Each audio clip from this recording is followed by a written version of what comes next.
नमस्कार, बहुत स्वागत है आपका इंडिया वॉइस में और मैं हूं आपके साथ आनंद विजय सिंह। आज मुद्दे की बात में चर्चा हम करने जा रहे हैं इस समय के सबसे हॉट विषय की, जिस पर सियासत गरमाई हुई है। जी हां, हम बात कर रहे हैं मनरेगा आउट, जी राम जी इन।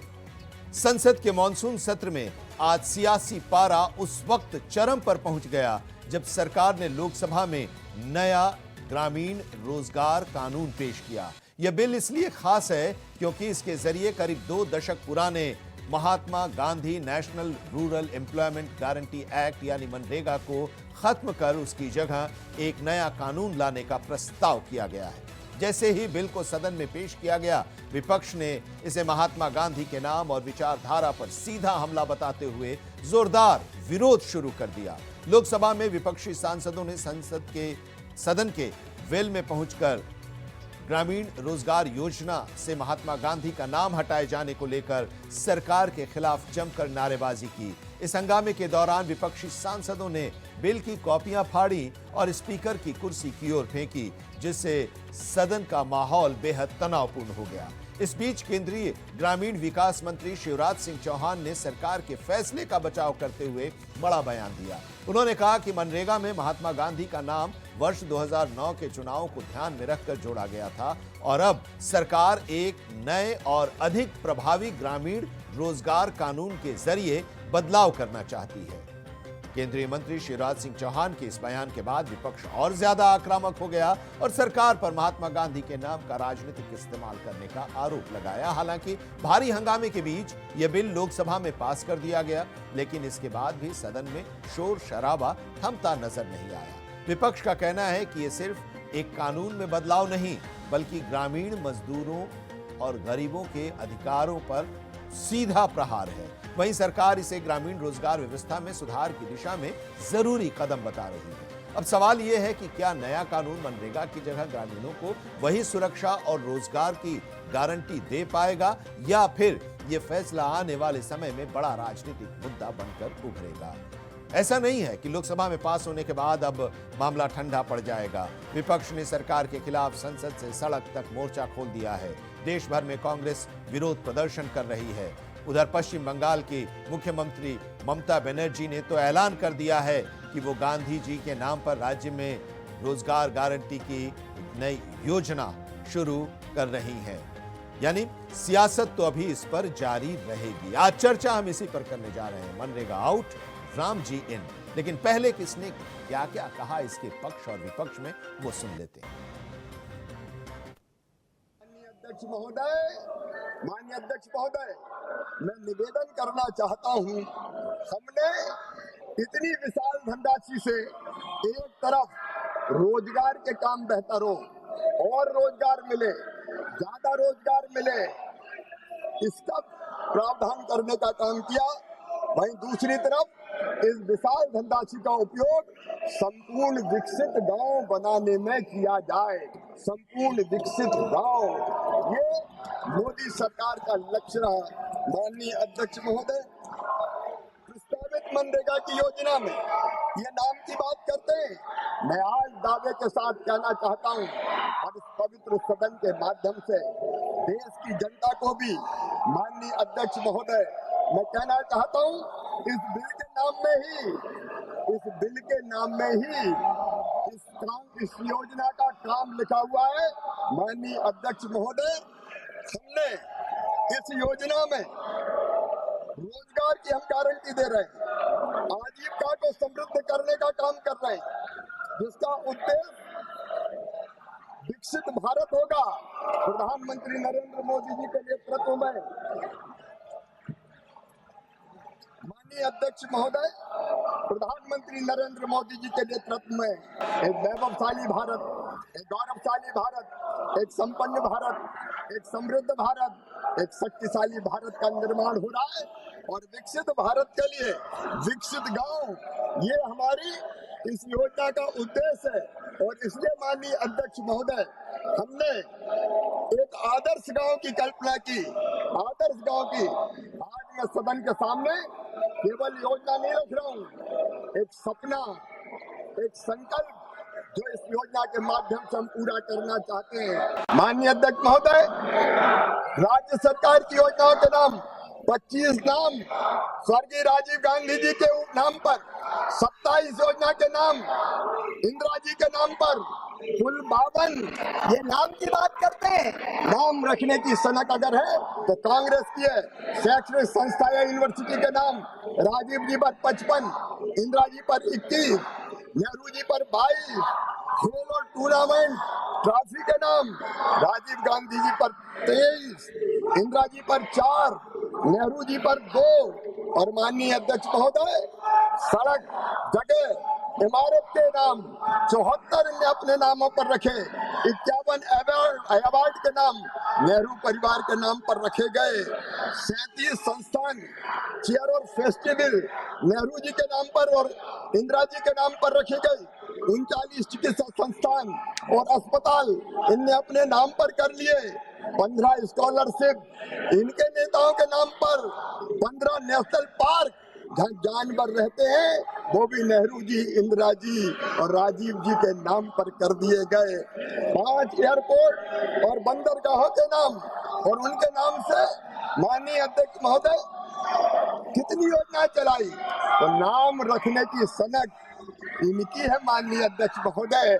मोदी सरकार तो केवल काम करना चाहती है, केवल काम में हमारा विश्वास है। तो ये हम आपको बता रहे हैं कि आज ये जो चर्चा हुई और इसमें जब बिल के लिए विधेयक पेश किया गया उस पर जमकर हंगामा हुआ और उसके जो बिल की कॉपी है उसको फाड़कर विपक्ष ने उड़ाया सदन के अंदर। लेकिन लोकसभा से हंगामे के बीच में ये बिल पास हो गया है। राज्यसभा में इस पर चर्चा होगी और अब ये साफ हो गया है कि अब ये तो कानून बनने जा रहा है। बहरहाल विपक्ष का जो तेवर है उससे ये लग रहा है कि ये तेवर अभी रहेगा। सड़क से संसद के अंदर या संसद से सड़क के तक ये विपक्ष इसको पूरा मुद्दा बनाए हुए है। हमारे साथ चर्चा में जुड़े हुए हैं डॉक्टर रोहित सक्सेना, भारतीय जनता पार्टी के वरिष्ठ नेता हैं। रोहित जी, स्वागत है आपका। हमारे साथ शाकिर अली जी, नेता कांग्रेस, हमारे साथ जुड़े हुए हैं, बहुत स्वागत है शाकिर साहब आपका। हेमंत गुप्ता जी, राजनीतिक विश्लेषक, हमारे साथ जुड़े हुए हैं, बहुत बहुत स्वागत है हेमंत जी आपका भी। रोहित जी, बिल आप ला रहे हैं, नाम बदलकर बिल ला रहे हैं। आप कह रहे हैं कि पिछला जो कानून है उससे ये बेहतर कानून है। विपक्ष को आप समझा नहीं पा रहे हैं। सदन के अंदर और सदन के बाहर विपक्ष लगातार इस पर विरोध दर्ज कर रहा है, इस बिल को फाड़कर फेंक रहा है, लेकिन आप उन्हें समझा नहीं पा रहे हैं कि इसमें क्या अच्छाई है और नाम क्यों बदला गया है या नाम बदलने की क्यों जरूरत आ पड़ी।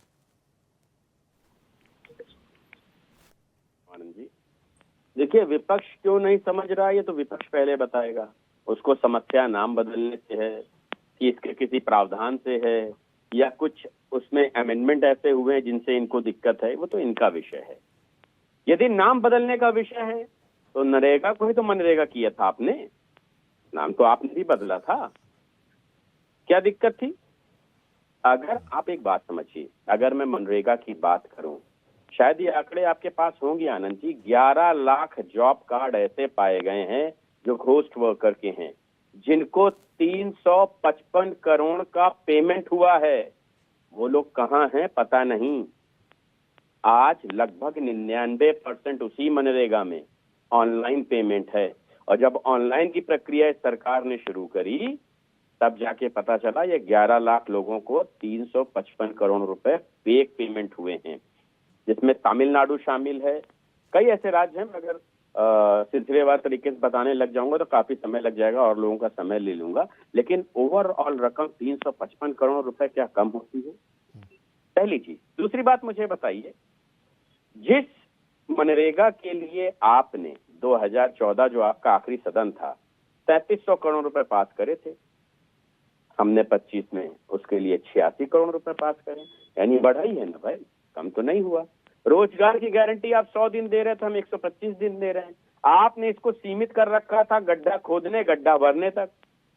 आज इसी योजना से तो हम गांवों में इंफ्रास्ट्रक्चर दे रहे हैं, सड़कें बनवा रहे हैं, इमारतें बनवा रहे हैं, इंडस्ट्रीज वहां बन रही है, इसी योजना के तहत बन रही है ना। ये जो मेडिकल कॉलेजेस बन रहे हैं, अभी आपने ये हेडलाइन में दिखाया बन रहा है, ये वही उनको ही तो रोजगार मिल रहा है।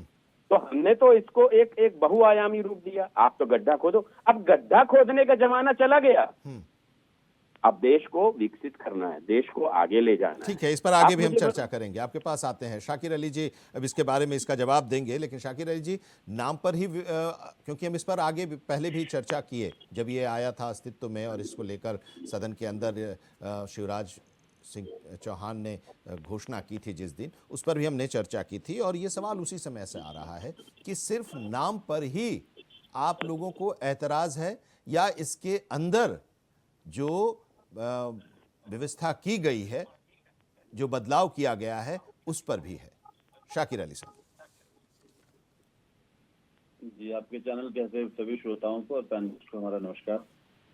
देखिए, बीजेपी की ये मंशा रहती है शुरू से, मुंह में राम बगल में छुरी, मीठी मीठी बातें करके, जलेबीदार बातें करके, घुमा घुमा के कविताओं में पेश करके, किताब पढ़ी पढ़ाई बात रट्टू तोता की तरह आके रट देना, ये बड़ी इनकी पुरानी मंशा रही है। इनकी कमी नहीं, इनकी मजबूरी होती है। शायद अगर मैं बीजेपी में होता तो मुझे जो स्क्रिप्टेड करके स्क्रिप्ट दिया जाता, मैं उस पर बात करके चला आता। ये उनकी मजबूरी रहती है। रहा सवाल नाम का, मैं आपसे पूछना चाहूंगा, यहाँ बैठे सभी लोग पार्टी से उठ के पूछना चाहूंगा कि जिस तरह हमारे लोगों की शहादत हुई, क्या उनके नाम पे परमवीर चक्र देना जरूरी है? हर चीज को भगवान से जोड़ना जरूरी होता है?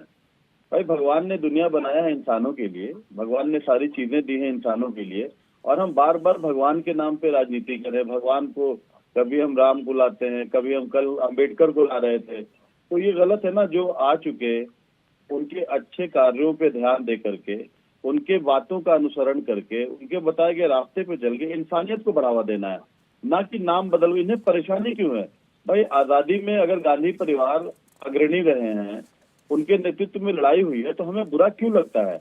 हम उन्हें क्यों लाना चाहते हैं जिन्हें तिरंगे से कभी प्यार ही नहीं रहा, जिनके मुख्यालय पे कभी तिरंगा ने, ठीक है, गलती से आवेश में आके आप लोगों ने बहुत बड़े आदमी गांधी की हत्या कर दी, लेकिन आपको प्रायश्चित की जगह पे उनके नाम को हटाने की आपने टारगेट कर लिए। गांधी को आप नहीं हटा सकते, नेहरू को नहीं हटा सकते। आज उनके वजह, आप कह रहे थे ना, हमारे मित्र भी बड़ी अच्छी बात कह रहे थे कि पहले सिर्फ गड्ढा करने का काम होता था देश में। इस अच्छा, देश में एक सवाल मेरा है शाकिर साहब, हम लोग जब भी चर्चा करते हैं, शाकिर साहब एक सवाल मेरा है, IIM से लेके IIT तक, क्या ये गड्ढा थे? शाकिर साहब एक मेरा सवाल है, मेरा सवाल एक ये है कि जब भी गांधी का नाम आता है, भी अगर आपके माननीय प्रधानमंत्री जी हमारे पढ़ गए होते तो आज सर्टिफिकेट दिखा देते। आज पूरे दुनिया में जो बेइज्जती कराते हैं, कभी कहते हैं मैंने भिक्षा लेकर के जीवन जिया, लेकिन देखिए अब यही दिक्कत है ना। हम जहां हमने जो सवाल किया उस पर आप उसको छोड़कर आप पूरी दुनिया घूम कर आ जा रहे हैं। मेरा एक सवाल है कि अब गांधी का नाम जब भी आता है तो आप आरोप लगाते हैं कि इन लोगों ने हत्या की है। नहीं, आप बोल रहे हैं तो यार आप आरोप अभी लगा रहे हैं। आपकी पार्टी भी आरोप लगाती है। ये कैसे कि गांधी की हत्या भारतीय जनता पार्टी ने की, या इन लोगों ने की, ये कैसे? देखिए भारतीय जनता पार्टी, हम भारतीय जनता पार्टी की बात कर रहे हैं ना। उसके अंदर का जो स्केलेटन है, जो उनका आधार है, वो RSS है। और RSS आप जानते हैं कि मनुस्मृति उनकी किताब है। नहीं, फिर मनुस्मृति पर आप चले गए, फिर आप मनुस्मृति पर। मेरा सवाल ये है, मनुस्मृति पर आप मत जाइए। मेरा अब सवाल है, अब आगे का सवाल शाकिर अली जी, एक मिनट स्वागत करूंगा। एक मिनट रोहित जी मैं आपके पास आऊंगा। ये हम लोग के साथ जब भी डिबेट होता है तो आप वेद की बात करते, पुराण की बात करते, वेद और पुराण की बात करेंगे तो अच्छा लगेगा, पुराण की बात अच्छा लगेगा। ये मनुस्मृति की बात कैसे कर सकते हैं आप? अरे एक मिनट सुनिए तो। अरे शाकिर अली जी, आप सुनते नहीं हैं, यही सबसे बड़ी दिक्कत है आपके साथ। आप सुनिए तो, आप कहाँ, आप सुन तो लीजिए। जहाँ महिलाओं का सम्मान नहीं, और आप कुरान पे आएंगे तो बड़ी अच्छी बात है, इंसानियत की बात करने लगेंगे। अरे सुन तो लीजिए, अच्छी बात है कि बुरी बात है वो तो बात की चीज है। नहीं, मेरा सवाल, एक मिनट रोहित जी, एक मिनट। बापू का विरोध नहीं कर पाएंगे। आप लोग लड़ लीजिए। करने के लिए देशभक्त बनना तो बापू का विरोध नहीं कर पाएंगे, और बापू का विरोध करने वाले को देश निकाला कर दिया जाएगा। समय किसी का बराबर नहीं चलता है। समय आएगा, देश आपके रंग को पहचान चुकी है, आपके जात पात वाले तरीके को देश पहचान चुकी है। और देश आपको हो बर्दाश्त गया? नहीं करेगी। शाकिर अली, हो गया आपका? भाई अभी और बोलना है या हो गया? आईआईटी को गड्ढा कहेंगे, आईआईएम को गड्ढा कहेंगे, आईएम को गड्ढा कहते हैं। अरे आप सुनिए अगर तो। किताब से वास्ता हो तब तो आप कहेंगे कि वो चलिए हटाइए इन लोगों का ऑडियो डाउन कीजिए। हेमंत जी, हेमंत जी के पास आते हैं, ऑडियो डाउन कीजिए, हेमंत जी के पास चलते हैं। हेमंत जी जरा बताइए कि दिक्कत इस बिल को लेकर या इस नए कानून को लेकर आपको क्या समझ में आ रहा है? कहां दिक्कत विपक्ष को है और कहां सत्ता पक्ष की तरफ से चूक हो रही है? सच पूछा जाए तो विपक्ष का आपत्ति ही अपने आप में आपत्तिजनक है। मुझे ये बताइए, अभी नरेगा से मनरेगा और मनरेगा से जी राम जी हुआ, लेकिन इसका जो ऑब्जेक्ट है वो पब्लिक डोमेन में है ना, पब्लिक सड़क पर नहीं है, पब्लिक ऑब्जेक्शन नहीं है। तो आपको ये समझना होगा कि जब आपके जमाने में हुआ तो आपने महात्मा गांधी का नाम जोड़ दिया। आप कभी ये कहते हैं कि भाई ये राम जी कहते हैं, तो आप जरा ये बताइए कि जिस देश में संविधान कहता है कि हर एक व्यक्ति कानून के सामने इक्वल है, तो फिर वो माइनॉरिटी कमीशन क्यों बन जाता है? क्यों वक्फ बोर्ड की इतनी जमीन दी जाती है? हर आदमी है। जब इस देश में धर्म के नाम पर बंटवारा हुआ था तो फिर इस देश में माइनॉरिटी कमीशन क्यों बन गया? वक्फ बोर्ड कैसे? ये सब बातें भीतर भीतर बहुत लंबी चलेंगी। हम लोग आते हैं मैटर पर, जो मैटर को डिरेल नहीं करना चाहिए। ये देखिए, ये जो योजना आई है ये अपने आप में बहुत अच्छी योजना है। लोग शायद इसको नहीं समझ रहे हैं, यहाँ ईगो क्लैश कर रहा है कांग्रेस का, क्योंकि महात्मा गांधी का नाम हटा दिया गया, जी राम जी कर रहे हैं तो इनको लग रहा है कि ये राम जी के नाम पर चल रहा है। लेकिन बहुत माइन्यूटली अगर आप देखेंगे तो ये चीज आप इसको समझिए कि इसमें क्या प्रॉब्लम है और क्या बेनिफिट है। पहले जो महात्मा गांधी राष्ट्रीय ग्रामीण रोजगार योजना थी, अब उसमें एक वर्ड जुड़ गया है जो बहुत इंपॉर्टेंट है, आजीविका। आजीविका। पहले एम्प्लॉयमेंट था सिर्फ, अब लाइवलीहुड है। ये इस पार्टी को लोग नहीं बता पा रहे। पहले एक सेक्टर में काम होता था कि आप गड्ढा खोदो, कुआं बनाओ, यही होता था। अभी 4 सेक्टर में सरकार ने इस काम को बांटा। ये बहुत बढ़िया बात है। इससे क्या होगी, काम मिलना ही मिलना है।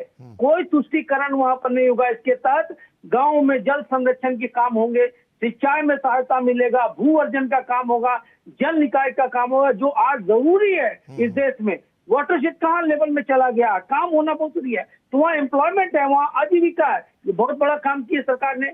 दूसरा, ग्रामीण इंफ्रास्ट्रक्चर को तैयार करने के लिए डिजिटलाइजेशन का काम कर रही है सरकार। अब ग्रामीणों के पास, मुझे मालूम है, मैं आपको बता दूं आनंद विजय जी, मैं 84 बैच का जर्नलिस्ट हूँ। मैं कभी राजीव गांधी जी के साथ काम किया, तो वो एक मेरे मित्र थे दीपक पाठक, उनको कहा करते थे कि दीपक, हम पब्लिक के लिए पैसा 1 रुपया बेचते हैं केंद्र से, तो पब्लिक पास पहुंचते पहुंचते 85 पैसा खत्म हो जाता, मात्र 15 पैसा पहुंचता है। तो करप्शन तो सिंस बिगिनिंग है। आप, मुझे ये अच्छी लगती है कि सरकार पर कम से कम करप्शन का कोई चार्जेस नहीं है। अब इस सरकार ने एक और काम किया, वो भी अच्छी बात है। आप देखिए, हर राज्य करप्शन की जो बात आप कर रहे हैं, राजीव गांधी ने ये कहा था, राजीव गांधी ने जो कहा था कि 1 रुपया भेजते हैं और 15 पैसा ही वहां पहुंचता है। उसके पहले इंदिरा गांधी ने भी कहा था कि corruption is an international phenomena और इसे खत्म नहीं किया जा सकता। जी जी जी, मैं उसी पर कर रहा हूँ। मैं अब आगे आता हूँ, तो मैं आपको ये बताना चाहता हूँ कि देखिए, ग्रामीण जो पैसा एक्ट था 1996 का था, भाजपा को तो नहीं है, अभी भी कई राज्यों में नहीं है, झारखंड में नहीं है लागू। तो ये सब, इसको लागू कराने के लिए ग्राम पंचायत योजना में इन लोगों ने बहुत अच्छा जोड़ा कि ग्रामीणों को यह अधिकार दे दिया जाएगा। आजीविका से इंफ्रास्ट्रक्चर तैयार होगा, सरकारी कृषि, पशुपालन, मत्स्य विभाग, भंडारण, बाजार, किसान कौशल, ये सब बहुत सारी चीजें जो सरकार ला रही है। हमें तो इसका बहुत पूरा समर्थन करना चाहिए। मुझे ये समझ में नहीं आता कि विपक्ष क्यों इसका पुरजोर विरोध करे, सिर्फ इसलिए कि राम जी राम जुट गया। अरे भाई, आप ये समझिए, 140 करोड़ जिस देश की आबादी, उसमें 110 करोड़ हर रोज सुबह जय राम जी की करने वाली समाज है। अगर आप वहां पर इसको आप प्रायोरिटी दे देते तो लोग आपका विरोध नहीं करेंगे, लेकिन आप अपना विरोध करके अपने ही जनाधार को खराब कर रही है कांग्रेस। लेकिन ये सारी बातें कहकर चौथा सेक्टर में बताना चाहता हूँ, आप एनवायरमेंट का कितना बुरा हालत है, पॉल्यूशन का, दिल्ली आप देख ही रहे हैं। आते हैं उसके बाद, उस पर भी आते हैं जरा एक रिएक्शन, हाँ उस पर भी आते हैं। लेकिन ये सारी बातें जो आपने कही हैं, उसके बाद आप शाकिर अली के वार को आपको झेलना होगा, क्योंकि ये कहेंगे कि आप राजनीतिक विश्लेषक नहीं, आप भारतीय जनता पार्टी के प्रवक्ता के तौर पर आप बैठे हैं, ये भी आपको झेलना होगा। शाकिर जी बोलेंगे। हाँ, रोहित जी, बहुत सारी चीजें हैं। मैंने जो आपसे पहला सवाल किया था कि विपक्ष को आप समझा नहीं पा रहे हैं, जिम्मेदारी तो है ना सरकार की कि भाई अगर हम कुछ कानून लाते हैं तो उससे हम लोगों को समझाएं, बताएं क्या फायदा है। 3 कृषि कानून आया और उसके बाद भी उस तरह से बैकआउट करना पड़ा। तो इसलिए मेरा यह सवाल था कि विपक्ष आपकी किसी भी योजना से संतुष्ट नहीं हो पाता है और उसका विरोध ही करता है। तो ये कमी क्या देखिए, सरकार में है विजय जी, कि वो विजय समझा जी, नहीं पा रही बहुत है? सीधा नहीं, मैं सीधा सपाट जवाब दे दूं। समझाया किसे जाता है? समझना चाहता है। राहुल गांधी को आज तक राजनीति नहीं समझा पा रहे हैं, तो हम इनको क्या समझा पाएंगे? पहली चीज। दूसरी बात, अभी साकिब भाई ने कहा हाँ IIT और ये वो, थोड़ा सा इनका ज्ञानवर्धन कर दूं। 65 सालों में आपने 16 IIT बनाए, हमने उसको 23 कर दिए। एम्स आपने 7 बनाए, हमने उसको 23 कर दिए, 16 बढ़ा दिए। एम्स आपने 13 बनाए, हमने 20 कर दिए, 7 बढ़ा दिए। 10 साल का हिसाब दे रहा हूँ। यूनिवर्सिटी 316 आपने बनाई, हमने 480 कर दी, 116 छोड़ दिए। मेडिकल कॉलेज आपने 387 बनाए, हमने 780 कर दिए, 320 जोड़ दिए। आपने MBBS की सीट 51,000 कर रखी थी, हमने 1,18,000 कर दी, 67,000 जोड़ दी। तो ये होता है गड्ढा खोदने और गड्ढा भरने वालों के दिमाग में अंतर, और एक विकसित भारत को लेकर के चलने वालों के दिमाग में अंतर। तो थोड़ा सा ज्ञान चक्षु खोल के आया करिए। दूसरी बात, ठीक है, विजय एक भाई, चीज और, आपने एक मुझसे चीज सवाल और, किया। एक मिनट रुकिए। आप पहले आंकड़े 10 की बात सेकंड, करते हैं 10 रोहित जी। सेकंड, रोहित जी 10 आप सेकंड, आंकड़ों 10 की, आप सेकंड। अपनी बात रखिएगा, एक इसी में मैं जोड़ दे रहा हूं, मैं इसी में जोड़ दे रहा हूं, आप उसको भी आप शामिल कर लीजिएगा। गड्ढा खोदने और गड्ढा भरने की जो बात आ रही है, जब से आपकी सरकार बनी है तब से मनरेगा के फंड में आवंटन जो बजट में है वो बढ़ता जा रहा है। कोविड के समय तो और भी ज्यादा बढ़ा था, सबसे ज्यादा उस समय 2020-21 के दौरान था, और अब करीब करीब 80,000 करोड़ से ज्यादा का इस बार का जो बजट है उसमें था आवंटन। इतना भ्रष्टाचार था, ये सब कुछ था, उसके बावजूद आप लोगों के द्वारा आवंटन बढ़ाया जाता रहा। क्या ये जानकारी नहीं थी? बहुत या सही सवाल है विजय भाई, इसका बहुत तार्किक जवाब दूंगा, लेकिन पहले वो सुन लीजिए जो आपने रोका मुझे। आपने मुझसे पहले सवाल किया, मैंने आपके सवाल नहीं का नहीं, ठीक है, आप जवाब दीजिए। हाँ, हम पर ये धर्म का आरोप लगाते हैं। इतनी देर से धर्म की बात कौन कर रहा है? कौन डिरेल हो रहा है? पहली चीज। दूसरी बात, आपने जो सवाल पूछा उसका सीधा सपाट आंसर, ये वही मनरेगा है, जैसा अभी हमारे भाई साहब ने कहा कि जो इसका इस्तेमाल गड्ढा भरने खोदने तक करते थे, इसी मनरेगा का अब तो हमने बाकायदा एक स्टैंडर्ड बना दिया कि इन जगह इस्तेमाल होगा। उसका इस्तेमाल हमने वहां किया, गांव को इंफ्रा दिया, गांव को सड़कें दी। शौचालय जो बने किसके थ्रू बने मुझे बताइए? कौन आए थे लेबर बनाने? ये सब हमने ऐड करा ना। अब तो प्रिंसिपली हम ऐड कर रहे हैं, पैरामीटर्स बना रहे हैं, गांव में इंफ्रा हमने दिया ना। आप बताइए कितने कितने गांवों में बिजलियां हुआ करती थी? आज गांवों की क्या स्थिति है? सड़कों की क्या स्थिति है? देखिए, अगर मैं आंकड़े देने बैठूंगा, क्योंकि मैं आंकड़े देने के लिए जाना जाता हूं, तो मुझे लगता है बहुत ज्यादा इधर उधर होगा। लेकिन मेरा सीधा कहना है, यदि आपको आपत्ति केवल नाम हटाने से है तो अपनी आपत्ति में आप खुश रहिए, हमें उससे कोई दिक्कत नहीं है। ठीक। और आप ही कहते थे भगवान, जब महात्मा गांधी मरे थे, गांधी जी मरे थे, तो उन्होंने कहा था हे राम। तो हम तो उन्हीं के शब्द को साकार कर रहे हैं, आपको आपत्ति किस बात की है? अगर उन्होंने हे राम कह दिया तो हमने उन्हीं के नाम में राम जोड़ दिया, फिर समस्या कहां है? तो कथनी करनी में अंतर नहीं होना चाहिए विजय भाई। और बहुत सीधी बात है, अगर इसका फायदा जनता को मिल रहा है, जनता चुनाव में हमें पसंद कर रही है, तो हमें किसी और को समझाने, जाने, बताने की आवश्यकता नहीं है। हमारी जवाबदेही ज्यादातर जनता को है, क्योंकि जनता ने हमें वहां बैठाया है। हम लोग कांग्रेस के रहमो करम पर नहीं बैठे हैं, बिल्कुल समझ लीजिए। सरकार अपनी योजनाएं लाती है। शाकिर साहब आप अपनी बात रखिएगा, लेकिन सरकार कि जो एक्सपर्ट होते हैं हर अलग अलग क्षेत्र के, उनसे बातचीत करके एक योजना बनाती है और उसे वो लागू करती है, संसद में लाती है, कानून का रूप उसको देती है। उस पर विपक्ष को एतराज़ हो सकता है, विपक्ष को उसमें कमियां दिखाई दे सकती हैं। विपक्ष अपनी बात सदन के अंदर चर्चा के दौरान रख सकता है और रखना भी चाहिए, लेकिन विपक्ष फाड़कर बिल को हवा में उड़ाता है। महिला आरक्षण बिल के दौरान भी यही देखने को मिला, और आज संसद में, आज लोकसभा में एक बार फिर यही देखने को मिला। ये आप किसको बता रहे हैं, क्या दिखा रहे हैं इस देश को, जो लाइव देख रहा है संसद का की कार्यवाही को, और उसमें आप ये सब कुछ माननीय ये सब कर रहे हैं? तो आप बताइए कि लोग क्या समझेंगे, क्या उसको उससे क्या सीखेंगे, और आप क्या सीख दे रहे हैं? क्योंकि देश सच में हर चीज देख रहा है, और देश को ये समझ में आ चुका है कि प्रभु राम का नाम लेना और प्रभु राम के का उपासना करना, प्रभु राम के नाम पे बताए गए कार्यों को करना, ये सारी चीजें बिल्कुल अलग अलग चीजें हैं। मैंने शुरू में ही कहा कि ये भाजपाई जो हैं एक रंगे बात करते हैं, तिरंगा से तो उन्हें प्यारी हाल ठीक है। फिलहाल में हम लोगों ने करवाया हाँ। है। बड़ी अच्छी बात है कि अब ये मैं यहाँ पर अम्बेडकर आपको साहब का नाम- माफी के साथ इंटरप्ट करना चाहता हूं। एक ब्रेक का वक्त हो गया। ब्रेक के बाद हम लौटेंगे तो हम चर्चा की शुरुआत आप ही से करेंगे, उस सवाल के जवाब से आप ही से चर्चा की शुरुआत करेंगे। एक छोटा सा ब्रेक के बाद हम लौटेंगे तो हमारे साथ एक और मेहमान जुड़ेंगे, डॉक्टर पूजा मिश्रा, समाजवादी पार्टी के प्रवक्ता। एक छोटा सा ब्रेक, चर्चा जारी है।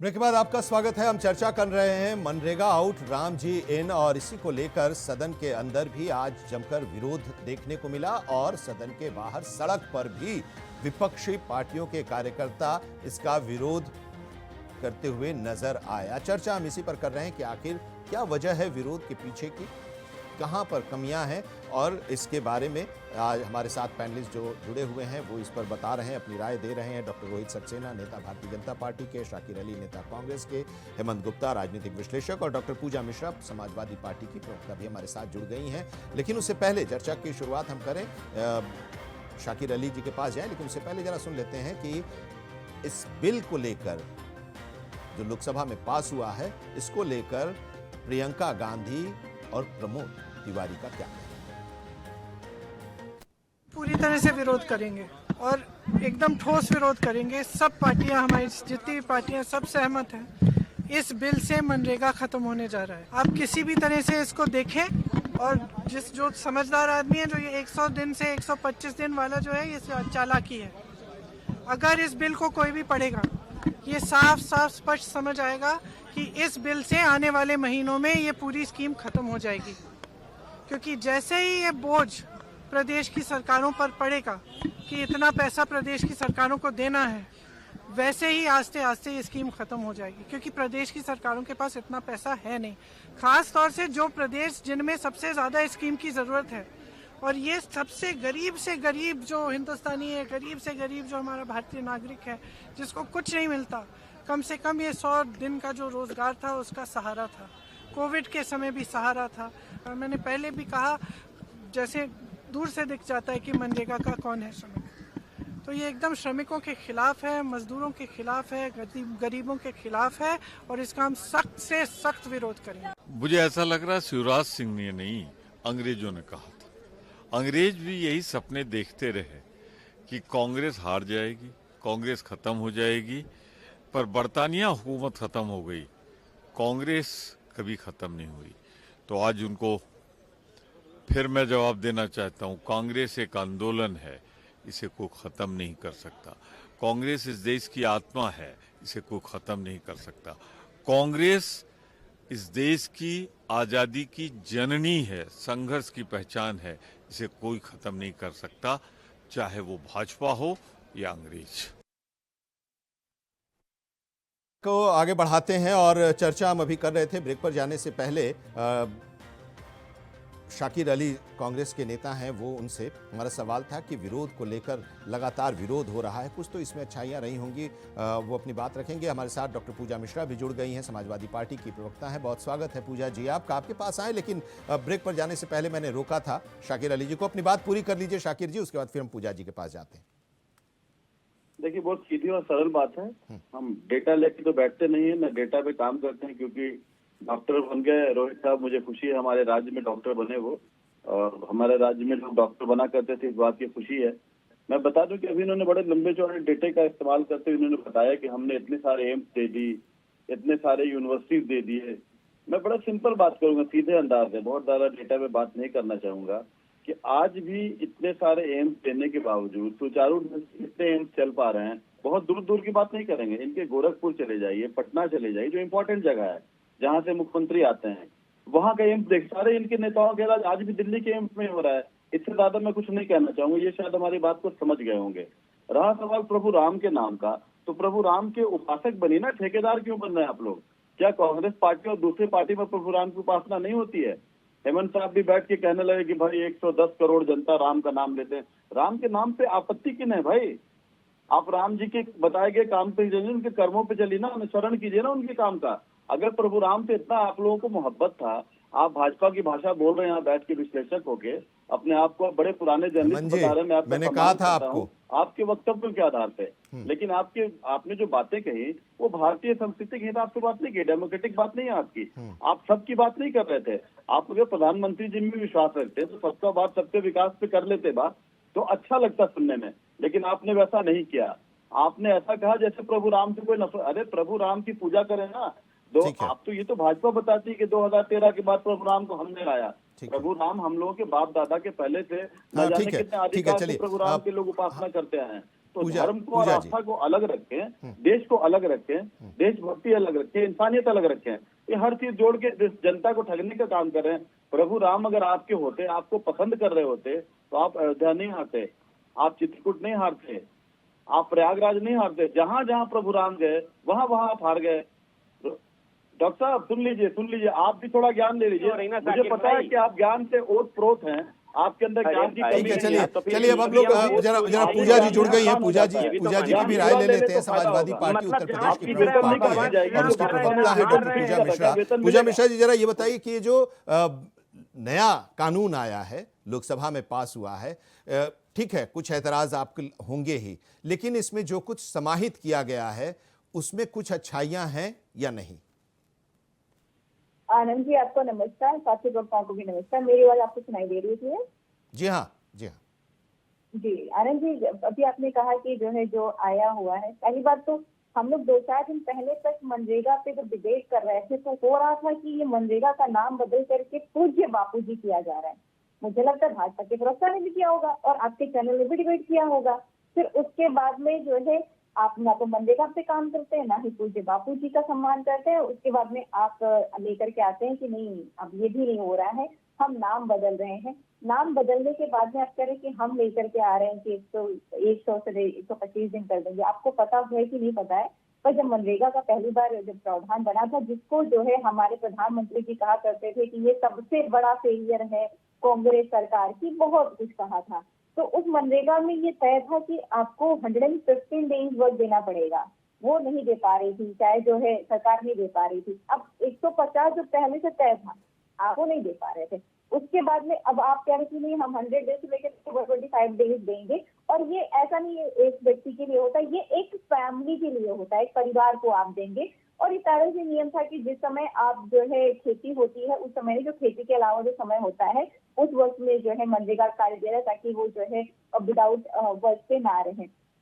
तो आप कह रहे कि इसमें हमने एक बड़ा उन्नति वाला काम कर दिया। नहीं, आप पहले ही फेल चल रहे थे। उस योजना को जो कांग्रेस लेकर के आई थी, आपको जिसको आप गालियां दे रहे थे, उस पे आप वाहवाही लूटना चाह रहे थे, उसको भी फुल्ली इम्प्लीमेंट नहीं करके, पार्शियली इम्प्लीमेंट करके, और अब जाकर के जिसकी वाहवाही आपने लूटी हुई है, उसमें आप कह रहे हैं कि हम बदलाव लेकर के आ रहे हैं कि स्टेट गवर्नमेंट वहां पे पहले क्या तो सेंट्रल गवर्नमेंट पे कर रही होती थी। आपको पता होगा आनंद जी कि हर साल मनरेगा के लिए जो फंड एलोकेट हुआ करता था, वो फंड कम पड़ जाता था। उस पे आपने वर्क नहीं किया कि हम फंड बढ़ा देते हैं, अगर डिमांड इतना है तो सप्लाई कितना होना चाहिए, उस पे आपने काम नहीं किया। आप कह रहे हैं हम स्टेट गवर्नमेंट को दे रहे हैं। एलोकेशन तो बढ़ रहा था ना, एलोकेशन तो बढ़ता जा रहा था पूजा जी बजट में मनरेगा पर। जी नहीं, डिमांड है, सप्लाई होता है। ये आप चले जाएंगे जो कांग्रेस की सरकार थी 2014 में, या फिर उसके बाद में अभी, तो आप इन्फ्लेशन भी देखना पड़ेगा आपको। समय के अनुसार जो बेरोजगार लोग हुए, फिर तो बड़ी और चिंता का विषय है कि लगातार आप फंड बढ़ा रहे हैं, फिर भी इतने लोग बेरोजगार हैं, या इतने मनरेगा में लोग आ रहे हैं जिनको लिए फंड कम पड़ जा रहा है। आप उनका समय पे भुगतान नहीं किया करते थे। जो नियम था कि आपको 15 दिन में भुगतान करना होता है, वो भी आपने नहीं किया हुआ है। महिलाओं के जो मनरेगा में काम कर रही होती है, उनको आपको जो सुविधाएं देनी चाहिए होती है, वो बच्चे लेकर के जा रहे हैं। ये एक तर्क इसमें ये भी आया है पूजा जी, एक तर्क इसमें यह भी आया है, रोहित जी भी बताएंगे, हेमंत जी से भी हम समझेंगे, इसका जवाब देंगे। लेकिन एक तर्क इसमें यह आया है कि 100 दिन का तो था, लेकिन 100 दिन में 50 दिन भी मुश्किल से ही आ पाते थे लोग, काम करते थे। ये एक था, इसलिए कि उसकी जो पेरिफेरी थी, 50 दिन ही लोग बहुत मुश्किल से आ पाते थे, तो फिर फंड कैसे कम पड़ रहा? हाँ, इसलिए कि उसकी ये जो तो सरकारी पेरिफेरी आंकड़ा थी है। वो बहुत संकीर्ण थी उस समय के हिसाब से। जब ये बना था तो उस समय की सोच के हिसाब से इसको रखा गया था। अब गांव बदल गए हैं, गांव के लोगों की स्थितियां बदल गई हैं, तो इसको और हाँ, तो ब्रॉड इसलिए किया आपने जाए कहा कि और भी स्टेट चीजें इसमें गवर्नमेंट समाहित को की उसको जाए। पैसे दें। हाँ बिल्कुल, तभी आपने कहा कि स्टेट गवर्नमेंट को पैसे देने चाहिए, ताकि जहाँ पे विपक्ष की सरकार हो वहाँ हाथ ऊपर कर ले, नहीं हम इसमें नहीं देने वाले हैं। जहाँ पे आपकी सरकार है वहाँ तो चलो ठीक है कि हमारी सरकार, हमारी पार्टी की सरकार है, हम वहाँ पे करेंगे। आपको नहीं लगता है आनंद जी, जिस सरकार की हम बात कर रहे हैं, जिसका जो है सरकार का ही दो आंख है, उससे आप एक्सपेक्टेशन रखते हैं कि जस्टिफिकेशन हो पाएगा? किसी हालत में नहीं होता। इनकी मंशा ही नहीं है कि जस्टिफिकेशन हो, काम में वृद्धि हो। इनको बस इतना करना है कि नाम बदलना है और वाहवाही लूटने के प्रयास में जो आपको गलत भी चीजें हैं उसको भी पोर्ट्रे करेंगे, नहीं ये बहुत बढ़िया हो रहा है। अभी आपने कहा कि पहले जो ग्रामीण हुआ करती थी 85 दिन मिला करता, ये तो ये लोग क्लेम कर रहे हैं कि 85 दिन मिला करते थे। इसमें करप्शन किस लेवल का हुआ है ये भी ये जानते होंगे, लेकिन वो सारी धरातल की जो एक्चुअल रिलेटेड समस्याएं हैं ना मनरेगा की, उस पर डिस्कशन ना हो, इसलिए नाम बदलने की योजना चलाई गई। और जिन राज्यों में इनकी सरकार नहीं है उन लोगों को कैसे प्रताड़ित किया जाए कि उतने प्रताड़ित हो जाए कि उनको लगे कि नहीं इस राज्य में भी ठीक है, लेकिन फाइनेंस मिनिस्टर थे, ये भी प्लान कर रखा हुआ है इन्होंने। हाँ, लेकिन फाइनेंस मिनिस्टर पी चिदम्बरम थे, और पी चिदम्बरम जब फाइनेंस मिनिस्टर थे तो वो ये सवाल बार बार उठाते थे कि क्यों केंद्र ही सारे पैसे का वहन करे, राज्य सरकारों की क्यों नहीं जिम्मेदारी होनी चाहिए, सारा पैसा केंद्र क्यों खर्च करे। ये जीएसटी के पहले की बात हम कर रहे हैं, जब पी चिदम्बरम साहब फाइनेंस मिनिस्टर थे, वो खुद ये चाहते थे कि स्टेट गवर्नमेंट को भी जिम्मेदारी दी जाए। 10% इसमें अभी तक था, 40% किया गया है। अगर ऐसी सरकार रहेगी, आपको पता हो बहुत सारी स्टेट अभी भी जो है इन डेप्थ है सरकार से, जो बहुत सारी स्टेट अभी भी इन डेप्थ में सरकार से आप चाह रहे हैं कि वो जो है केंद्र वो अपने फंड से दे रहे होंगे। आपकी मंशा नहीं। अगर आपकी मंशा होती कि मनरेगा का उन्नत किया जाए, जो मनरेगा में लोग कार्य करते हैं उनकी उन्नति हो, तो आप इस योजना का नाम बदलने की बजाय इसकी कमियां जो होती है उसको दूर कर रहे होते। ठीक है, आप ये निश्चित कर रहे थे। आपको पता होगा कि जब पैसे आते हैं तो बायोमेट्रिक से आते हैं ना, आधार कार्ड, भले एसआईआर में आधार कार्ड मान्य ना हो, आपका एड्रेस के लिए मान्य ना हो, लेकिन जब मनरेगा के पैसे आते हैं तो वो एसआईआर कार्ड, वो जो है आधार कार्ड से ही आएंगे। और अगर आपका बायोमेट्रिक किसी हालत में सर्वर डाउन, जो कि डाउन ही रहता है हमेशा, इनका नहीं हो पाया तो पैसा अटके रहते, वो आपको जिस समय भुगतान हो उसमें भी नहीं मिलते हैं। अब भुगतान जो हमेशा से लेट होता है। ठीक है, हेमंत जी के पास जाए, लेकिन उससे पहले रोहित जी जरा जल्दी से अपनी बात कर दीजिए। इन लोगों की जो आशंकाएं हैं उसको दूर कीजिए। नहीं, पूजा जी जो आंकड़े पढ़ के आई हैं, मुझे लगता है शायद ये कांग्रेस के शासनकाल के पढ़ के चली आई हैं। पूजा जी, आपको पता है कि पिछले बजट में, पिछले फाइनेंशियल ईयर में मनरेगा का बजट कितना किया इस सरकार ने? कुछ आइडिया है आपको? आपने कहा बढ़ा नहीं रहे हैं, कुछ आइडिया है? नहीं है। मैं बताता रहा हूँ, आप चूंकि अगर आप जवाब देना चाहें तो दे सकती हैं, अन्यथा मैं फिर कंटिन्यू कर लूँ। कितना बजट किया है सरकार ने, पता है? कंटिन्यू रही है। हाँ, मुझे पता नहीं, पता मेरी मैं बिल्कुल बराबर जवाब दूंगी, निश्चिंत रहिए। आप मेरे नहीं, मैं निश्चिंत ही हूँ। मैंने बताया ना, आप आंकड़े वो पढ़ के आई हैं पूजा जी। ठीक है, 80,000 करोड़ के आसपास का बजट था ना शायद 2024-25 या 86,000 करोड़ किया गया। ठीक, अब ये कह रही हैं कि मनरेगा में क्या कमियां थी, इनको दूर करना चाहिए। मनरेगा में कमियां दूर करी गई हैं, जिसकी वजह से 3,74,000 किलोमीटर सड़कें गांव को दी गई हैं। 4G नेटवर्क 95% गांवों में है। बिजली लगभग 100% गांव में पहुंच गई। अच्छा, आपको ये बताना इसलिए जरूरी है क्योंकि आपकी सरकार में सैफई, इटावा ये चिन्हित कर लिए जाते थे, वही बिजली दी जाती थी। कानपुर, आगरा ऐसे औद्योगिक शहरों को 5 घंटे 6 घंटे ज्यादा दिया नहीं जाता था। 15 करोड़ घर जोड़े गए हैं घर घर जल मिशन के तहत। ग्रामीणों को पीएम आवास योजना के तहत इसी मनरेगा से 2 करोड़ 80 लाख घर दिए गए, 11 करोड़ शौचालय दिए गए और 53.1 करोड़ खाते दिए गए हैं। तो जिन गांव वालों को, अरे सुनिए, आपने बोला, अभी आप बोल रहे थे अपने टर्न पे बोलेंगी, अभी आप कह रहे थे अपने टर्न पे बोलेंगी, फिर आप जो ये कमियां ही थी, ये पूजा जी ये कमियां ही थी। ठीक है, आते हैं पूजा जी, आते हैं। आप इनका जवाब दीजिएगा। हाँ, बात अपनी मैंने बताया ना कि वो थोड़ा सा जब हमें सवाल, ठीक है, आप लोग दोनों एक प्रदेश के हैं ना, इसलिए तब सवाल का जवाब नहीं पता होता है तो डेटा सर्च करने के लिए थोड़ा समय मांग लेती है और फिर बीच में बोल देती है। मैं पूजा जी की बात वीडियो नहीं देखी आपने? अभी बड़े अच्छे से मैं आपसे कोई समझ नहीं पा रहा, कोई समझ नहीं पा रहा है कि आप दोनों लोग क्या कह रहे हैं। पूजा जी, आपके पास मैं आऊंगा, आपके पास मैं आऊंगा, इनकी बातों का जवाब लेने के लिए आपके पास मैं जरूर आऊंगा। पहले बात जल्दी से पूरी कर लीजिए, हेमंत जी के पास भी जाना है। मैं वही कह रहा हूँ, आज डिजिटलाइजेशन के तहत जो मैंने आपको 11 लाख घोस्ट वर्कर बताए, वो पकड़ में आए ना? कैसे आए? अगर इस सरकार को करप्शन में भागीदार बनना होता तो क्यों बिचौलियों को हटाते, क्यों इस तरह के फेक चीजों को हटाते, क्यों इन कमियों को हम पकड़ते, क्यों उन चीजों में वैल्यू ऐड करते अपनी? हमने वैल्यू ऐड ही करी है। इसी वजह से जनता हमें पसंद कर रही है, वो चाहे 14 हो, 17 हो, 19 हो, 22 हो, 24 हो, अभी हाल में बिहार ही आप देख लीजिए।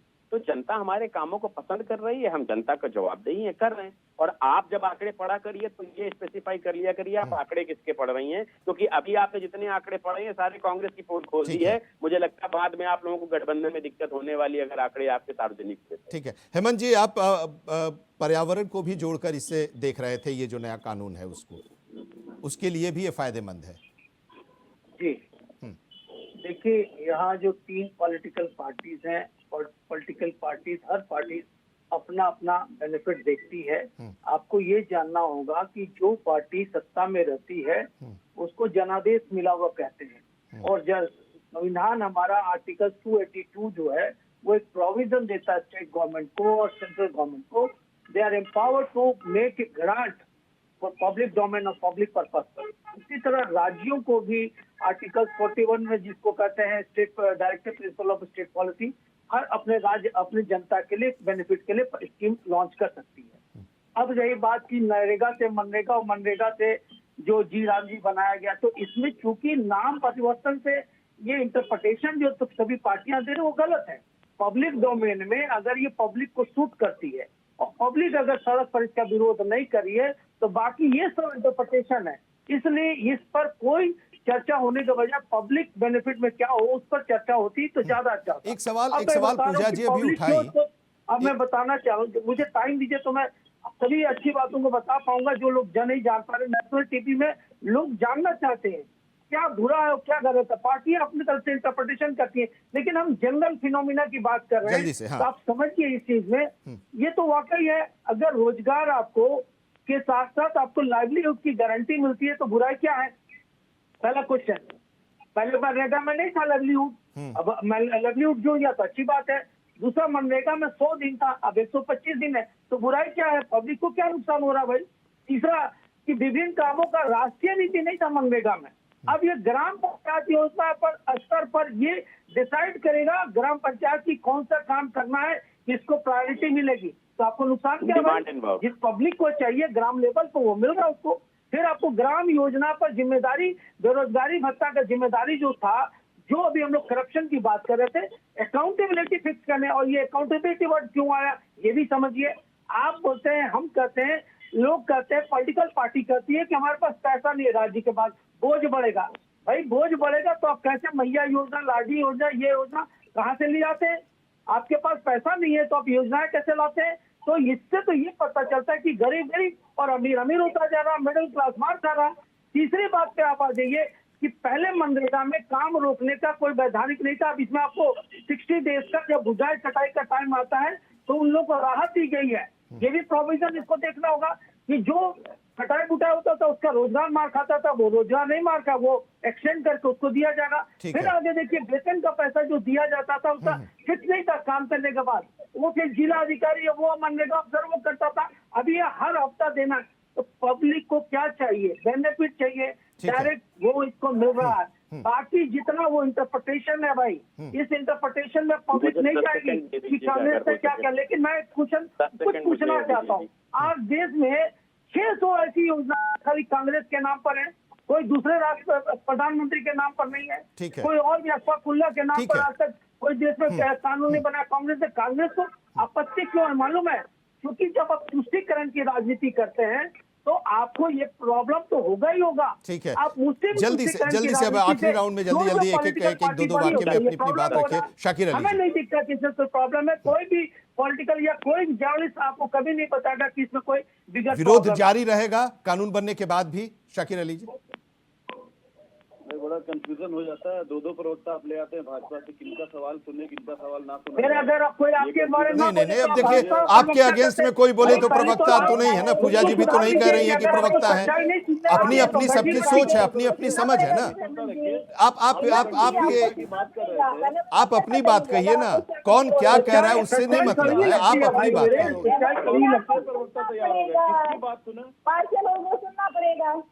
आप अपनी बात कहिए ना, पूजा जी अपनी बात कह रही हैं, पूजा जी अपनी बात कर रही हैं, आप अपनी बात कहिए। आप ये हेमंत जी क्या कह रहे हैं, हेमंत जी की अपनी सोच है, वो अपनी सोच है, वो आप किसी की सोच नहीं बदल सकते ना। एक मिनट जरा आते हैं हाँ, जल्दी से शाकिर अली आप अपनी बात लीजिए, फिर पूजा जी के पास और आखिर कमेंट। अनुसार सारा का सारा जो है हरा है, सावन के अंडे है, ये सावन के अंडे है या भाजपा के चतुकार है, जो भी है। अगर ये बैठे कानून में और हमें लगेगा कि ये जो है भाजपा के चतुकार है तो इनको सुनना पड़ेगा। अगर पूजा जी अब ये नहीं ना, अब आपके खिलाफ, अब आपके जो टुकड़े करवाने वाली पार्टी है आप लोग। आप कांग्रेस और सपा वो पार्टी है जो भारत में कॉरिडोर बनाने वाले आप लोग हैं। आप सिर्फ उससे तुष्टिकरण पर जिंदा है आप लोग, है क्या? बात करिएगा हमसे, कौन से सब्जेक्ट पर बात करेंगे? आपके पास कोई मुद्दा ही नहीं है, सिवाय मुसलमान पर छोड़ करके कोई मुद्दा ही नहीं है कांग्रेस के पास। आप क्या बात करेंगी? आप मुझे कैसे प्रवक्ता जिसको ज्ञान ही नहीं है, करप्शन में लिप्त आपकी पार्टी है, आप पूरी तौर से करप्शन में है, इसीलिए तो आप सत्ता में नहीं है, सत्ता के बाहर हमको निकाल दिया गया है। आप हैं तो हमसे कैसे बात कर पाएंगे? आप रोहित जी आपके पास कोई नॉलेज नहीं है, जल्दी से अपनी बात कर लीजिए।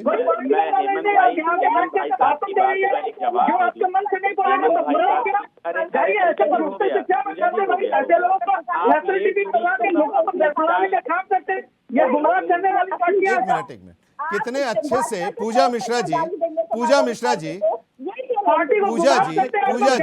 आपने अपना पूजा जी एक मिनट कोई उससे फायदा कोई सुन नहीं पा रहा है ना, आप क्या कर रही हैं, क्या कोई सुन नहीं पा रहा है, लेकिन आप बहुत अच्छे से अपनी तर्क को रख रही थी। लेकिन कोई भी कुछ कहता है तो उसका मतलब ये नहीं कि वो उस धारा से प्रभावित है। आपने कहा पूजा जी विरोध नहीं कर रहे हैं, वो उससे नहीं है ना। मुझे लगा कि आप इस पर रिएक्ट करेंगे कि हाँ ये नहीं, लेकिन ये तरीका थोड़ी है कि आप किसी को आप जिसको जो अच्छा लग रहा है वो कहेगा ना। अच्छा अगर किसी को कुछ लगता है, अगर देश का एक बड़ा वर्ग इस वर्तमान सरकार से प्रभावित है तो फिर आपको उनसे भी दिक्कत होगी। रोहित जी जो यहाँ बैठ करके हिंदुस्तान में हिंदुस्तानियों के खिलाफ बोलते हैं, हिंदुस्तान को मुसलमानों से ज्यादा हिंदू मुस्लिम का दर्द बातें बांटती है। रोहित जी हिंदू मुस्लिम रोहित जी क्या बात कीजिए, अलग बैनर ला के बैठ गए। रोहित जी हिंदू मुस्लिम मत कीजिए, कैसे अच्छा लगेगा? रोहित जी अपनी बात करें, लास्ट कमेंट कि पैसा कहां से आएगा इसका ये लोग कोई आकलन नहीं करते हैं। बिहार उसका जीता जागता उदाहरण है। 3 लाख करोड़ के बजट के राज्य को 12 लाख करोड़ के ये जो है सरकारी नौकरी दे रहे थे, तो बौद्धिक क्षमता तो इनकी सबके सामने थी और जनता को समझ में आ गया क्या है, तो वो परिणाम इनके सामने है। भाई इतना कहूंगा, देखिए इतना कहूंगा, इनको अभी बहुत काम करना है जनता के एजेंडे पे जो इनके पास है नहीं। हम अपना काम कर रहे हैं, हम सरकार बना रहे हैं, बनाते रहेंगे। आप लोग मजे लीजिए, आप समझे तो ना समझे, हमारा दायित्व तो जनता को समझाने का है। चलिए बहुत बहुत शुक्रिया हमारे साथ जुड़ने के लिए। रोहित सक्सेना जी, हेमंत गुप्ता जी, शाकिर अली जी और डॉक्टर पूजा मिश्रा, आप सभी का बहुत बहुत शुक्रिया। तो आज की चर्चा में इतना ही, लेकिन खबरों का सफर लगातार जारी है। जुड़े रहिए इंडिया वॉइस के साथ।